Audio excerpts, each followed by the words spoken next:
Bonjour à tous, bienvenue pour ce nouveau DFDRI de Carottes. Cette semaine, on vous parle du contrôleur. Alors en deux mots, le contrôleur, qu'est-ce que c'est?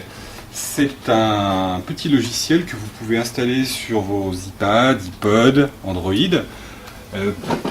Dans un futur un peu plus lointain, vous pourrez les installer sur Symbian et Windows Phone 7.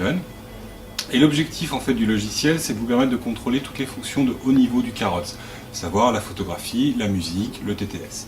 Donc comment ça se présente?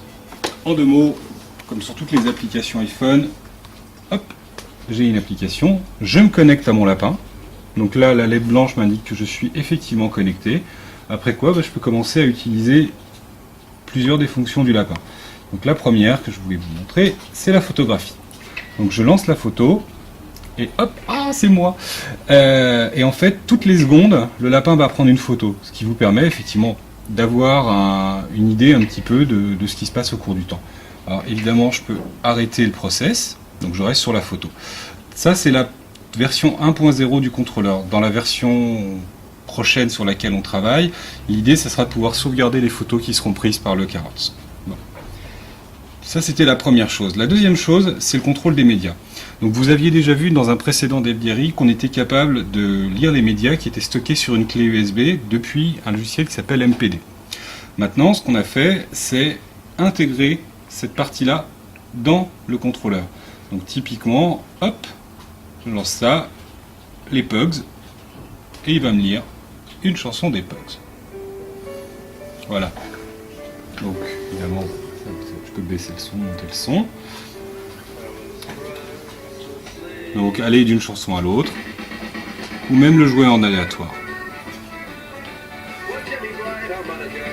Donc ça c'était pour tout ce qui est MP3 et fichiers stockés sur une clé USB, mais je peux aussi décider de lancer une radio, en l'occurrence France Inter. Voilà, donc l'idée c'était de stocker, de mettre à disposition un certain nombre de radios, donc là on en a une vingtaine. A priori, la liste va augmenter et ce qu'on souhaite faire, c'est surtout permettre que le contrôleur récupère toutes les web radios que vous aurez réglées sur le Carottes. Alors là, ça commence à m'énerver. Voilà. Donc, la radio est éteinte. Alors, après, il y a quelques questions qui viennent évidemment à l'esprit. C'est, ok, mais je ne veux pas forcément garder mon iPad allumé pendant que j'écoute la radio ou que j'écoute de la musique. Donc ce qu'on a fait, c'est en gros à partir du moment où l'iPad entre en...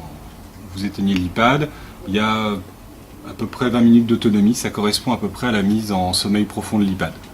Donc ça laisse le temps d'écouter une chanson ou d'écouter la radio.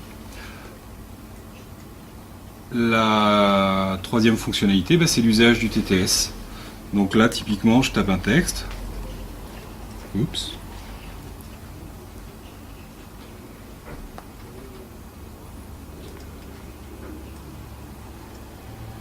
Tous les amateurs de carottes.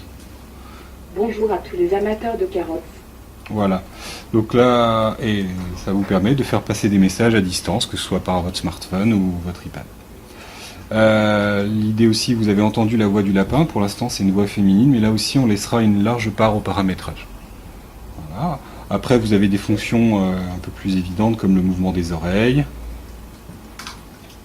Hop. Et voilà, ça bouge. Ou un changement de couleur de la LED. Voilà, c'était les fonctions de base du contrôleur. Donc, écoutez, je suis sûr que vous aurez certainement des questions, on tâchera d'y répondre rapidement. Voilà, à très bientôt pour un nouveau...